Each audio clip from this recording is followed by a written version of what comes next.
Okay, guys, we're going to get started on some of the upper and lower respiratory disease pathologies for your respiratory class here. Pneumonia, basically, the definition is infection of the lungs that affects the lower respiratory tract. And basically, it really is focusing on the small bronchi and the alveolar sacs that are found in the lungs. And obviously, we get some kind of pus or some kind of fluid accumulation where the actual fluid itself will start to thicken or irritate the alveolar walls with that mucus or inflammatory cells. Remember that pneumonia can be found in any part of the lung. It could be in just one of the upper lobes, it could be in the lower lobes, it could be unilateral, it could be bilateral. Here's kind of an example of a pneumonia found in the upper right lobe of a patient's chest. You can see that it's kind of focused in that upper right lobe. All right. There's some other stuff also going on in this x-ray that we'll get to later on in a different lecture. But just three different types of pneumonia. We have viral, bacterial, and could be possibly fungal as well, depending on what the actual patient was exposed to. So because we can get pneumonia three different ways, either it's viral, bacterial, or fungal, there's really not one classic set of signs and symptoms that we can use to really truly make our diagnosis. Back in basic land or intermediate land, we always kind of told you guys that pneumonia is basically the only respiratory disease process that can actually produce a fever, right? And we always talked about like keywords in basic. So it'll be like patient with a fever plus coughing up green yellowish sputum. Without a doubt, it's pneumonia. We're going to start mixing this up a little bit at the paramedic level to kind of give you guys a little bit more of an idea of what kinds of signs and symptoms you guys might see with somebody that is suffering from the various types of pneumonia. So when we're talking about bacterial pneumonia, it's caused by bacteria, and it's the most common pneumonia that we actually can have. It's not necessarily a virus pneumonia that people seem to think that it's actually the most common.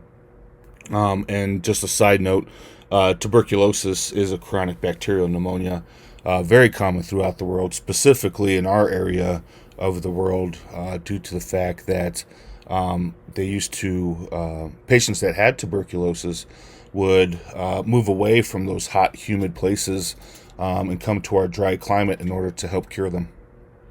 So viral pneumonias are caused by a virus, and this is the next most common form of pneumonia that you guys will see. This is your kind of typical presentation that you guys kind of learned of back in basic land, where we're going to be coughing up that green yellow sputum, and we will definitely have a fever with this one as well, due to the fact that it is viral. And then we also have kind of one that's in between that actually has both bacteria and virus, a viral component to it. And we call those atypical bacterial pneumonias. Those are caused by mycoplasms. And mycoplasms are basically a form of a bacteria that they actually don't have a cellular wall around their cell membranes. And then this kind of makes that resistant to antibiotics that actually target cell walls in order to synthesize. Again, just another fun fact, I guess, for you guys. You guys don't really need to know about mycoplasms, but they are a specific form of a bacteria that just does not produce an actual cell wall. So when we do give antibiotics to these people, it's not going to be effective for their treatment. So with the atypical bacterial pneumonia, the hospitals will still give some type of antibiotics, but once they kind of get the lab cultures and whatnot, they could also do some kind of like antibacterial treatment as well for the patient. Then we're going to go into fungal infections. The big fungal infection is known as pneumocystis carinii. Pneumocystis carinii pneumonia. It's also, it's labeled as PCP, not the drug, but the actual disease process. This is a fungal pneumonia that is very popular in patients with AIDS, and they really don't understand this one. They believe it's probably due to some of the medications that the patient is receiving to help treat for their HIV or their AIDS, and because of the actual some of the actual medications that they use for AIDS actually kind of messes with the patient's natural flora in their gut, and it kind of really kills a lot of both good and bad bacteria. And for some reason, somehow, because of that interaction with the medications, it will actually develop almost a fungal-like infection in the actual respiratory tract, which can lead to a pneumonia for our HIV positive patients. And then we have pneumonitis, which is the actual inflammation of the lungs that is caused by inhaled chemicals, foods, liquids, some kind of foreign objects that can lead to an infectious pneumonia. And this is basically also known as an aspirated pneumonia, right? And we can obviously cause this when we are not really protecting the airway, or possibly if we have that patient where we slam naloxone too hard and they happen to be laying supine, and we did not put them in the recovery position before we started to deliver the medication, and the patient vomits and it goes down into the respiratory tract. So we'll start off with the short list of actual signs and symptoms. And this should look pretty familiar to you guys. This is basically the same list that you guys had in basic and intermediate.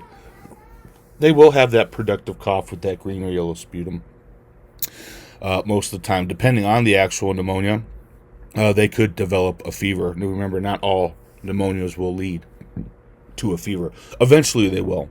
It just kind of depends on where the actual patient is in the disease process. Crackles, you can have fine or coarse crackles, or both. And usually with the pneumonia, it's specific to one lobe. You can have a bilateral pneumonia.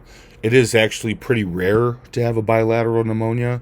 Usually, we're going to start talking to you guys specifically at the paramedic level that we're really going to be focusing on those fine or coarse crackles. And it was specifically, if you hear those fine or coarse crackles in one certain area of the lung, more than likely you guys are dealing with a pneumonia. We could still have associated wheezing with this. Nothing's changed there. And then, of course, the pleuritic chest pain, where it kind of hurts to breathe, specifically with like inhalation. They feel like they can't, the pain's too much for them to actually increase their chest in order to expand their chest, in order to increase that interthoracic pressure or that interthoracic volume, however you want to look at it. And then, of course, it will also hurt when they cough. So the new list for you guys, we can experience multiple of these with our patients. We can experience just the short list or whatnot. But this is kind of more towards the paramedic level assessment for you guys. Fever and chills, they may be including like shakiness. They might be getting cold. Let's make sure we try to keep them as warm as possible without jacking up that fever. Cough, we're still going to have that green-yellow sputum, but we're also going to start looking for a rust-colored mucus. When we have a pneumonia, and it is bad, specifically infiltrating maybe more than one lobe of one lung, or possibly a bilateral pneumonia. Because we have all that fluid and pus, that edema or pus or whatever, kind of focused in the actual alveolar sacs. The alveolar sacs that are surrounded by capillaries, due to the process of osmosis, it's it starts to engorge the actual capillaries, and those capillaries can actually start to pop. If we start getting those capillaries to pop, obviously we're going to start spewing out some blood into our system, and that's where we're kind of getting that rust-colored tinge mucus. It's not pink frothy sputum like in CHF. It looks like it's a lot of kind of really it's just a lot of kind of coagulated, very fine blood cells that they're spitting up that gives it that kind of rust colored tinge. Then we could also have patients that have a dry hacking cough as well. Again, this all depends on the type of pneumonia that they get and where they're at in the actual disease process. However, the common theme that we have really with this long list is the production of the actual white mucus, specifically during a violent, like a coughing fit, right? And some of you guys work in the field, some of you guys have seen coughing fits where the patient's actually okay, they might be talking to you, and all of a sudden they kind of develop this little bit of shortness of breath, and they go into this huge coughing fit. And I've seen it bad enough where patients have actually gone into a coughing fit, and they've actually made themselves pass out. And again, it just depends on where exactly they are in the disease process and what specific pneumonia did they actually come into contact with. They could have chest pain, and remember that's going to be a reproductive chest pain. They might always have this constant low severity number. Let's say, that low number might be like a 1 to a 4 or something like that, a 1 to a 5. However, when they try to breathe in, right, when they try to expand their chest to get that good inhalation, because most of the time these people are going to be some kind of air hungry, it's really going to hurt. And then again, especially when they start to cough, and they can also be complaining of a headache, right? And really the headache is coming, and we kind of see signs of kind of like a tension headache. It's more kind of towards the back of the neck. And that could be because of a couple reasons. The headache could usually be because they've been huffing and puffing so shallow, so long, or the fact that they've had violent outbursts of coughing. The musculature in their neck, kind of like those accessory muscles that the patient might not even know that they've been using, and you guys might not even see them actually using, are starting to tense up, right? And they could be developing a headache because of that. They can also be developing that headache because more than likely they are dehydrated. They have been fighting this infection. They're not really keeping up with their water intake. The lungs are requiring more of the actual water because they have all this pus filled in there, right, to try to keep the actual insides of the lungs lubricated, and they're just becoming more and more dehydrated. We could possibly have nausea and vomiting. They could go into a profuse sweating, okay? They could have, muscle pain throughout their body, kind of flu-like symptoms as well, weakness. We can have cyanosis of the nails and lips because we're technically not perfusing. We're not getting the adequate respiration that we need or the gas exchange at the alveoli level. And because of that, they could be going hypoxic, and the brain could be starting to get hungry for air, and they can go into a confused mental state or some kind of altered mentation. So when we're talking about the actual prevention of pneumonia, the flu shot does help as well. Remember that untreated flu-like symptoms can actually lead to a pneumonia as well, specifically in our very young and our very old, right? So they can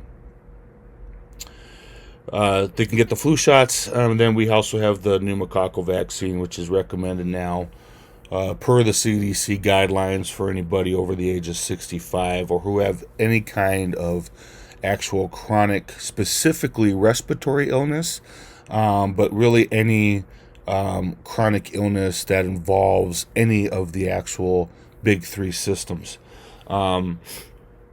They can also do it as precautionary measures for the people that suffer from sickle cell.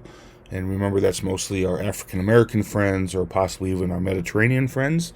are usually the two big ones that suffer from sickle cell disease, and for the diabetics. And when it comes to the actual pneumococcal vaccine, they are starting to find research on the fact that maybe most diabetics, no matter what the age, should be receiving the pneumococcal vaccine, and that's usually like every 3 to 5 years, depending on the actual treatment plan for the patients. And then for the treatment of actual pneumonia, I want you guys to make sure that you guys are reviewing your respiratory guidelines. I'm really not going to get too much into the actual treatment in our lectures because you guys do have your respiratory guidelines. However, we'll spend just a little bit of time on it. Remember that we always, just like everybody else, we want to support the ABCs. We want to make sure that we are thinking about providing some kind of ventilatory support for our patient. Maybe that happens to be through a BVM or possibly a ET tube. Maybe think about starting to do some kind of inline nebulizer if they're presenting with any kind of wheezing symptoms, okay? We want to make sure that we are hooking this patient up to end-tidal CO2 in order to help monitor their acid-base balance, that however we can control it. And the big thing is, I think, which is the most important, is we need to allow the patient to assume a position of comfort, okay? And I know that you guys are out there that are working, and you guys have all these regulations on how to actually put the patient on a gurney. And I'm going to say this, okay? My famous statement is, whatever happens in the back of the ambulance stays in the back of the ambulance.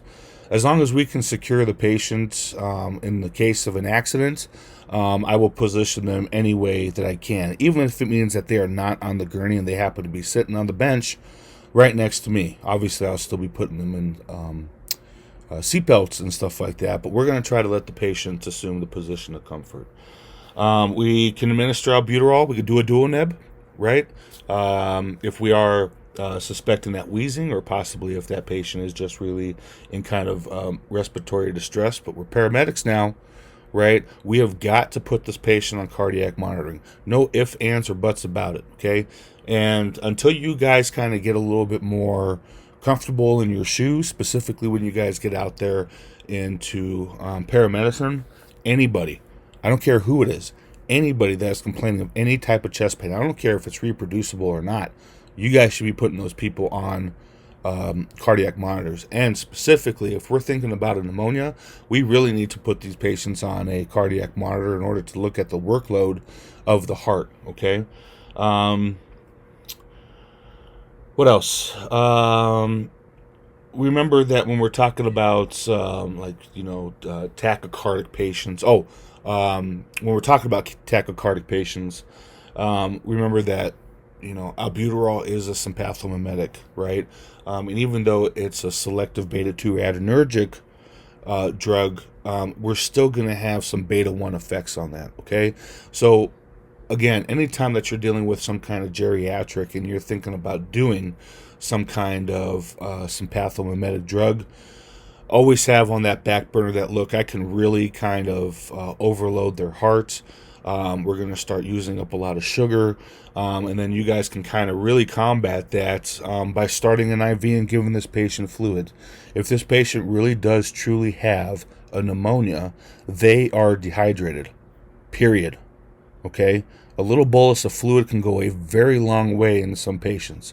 And when you guys get out into the field and you guys see somebody that might be let's say, a 70-plus-year-old patient, some kind of geriatric patient, this patient screams pneumonia from a mile away, and you put them on the monitor, heart looks good, we're not seeing any elevation, we're not seeing any kind of ectopy or anything like that, but they are a little tachycardic. Just doing a little bit of a fluid challenge, right?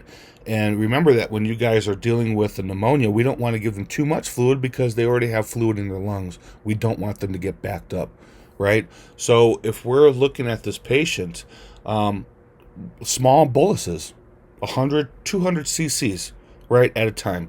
Recheck those lung sounds, maybe possibly give them another bolus. Recheck the lung sounds, and let's double check the blood pressure, right? Let's give them another bolus to see if we can actually get that heart rate down, to see if we can help our patient out with some of their dehydration status.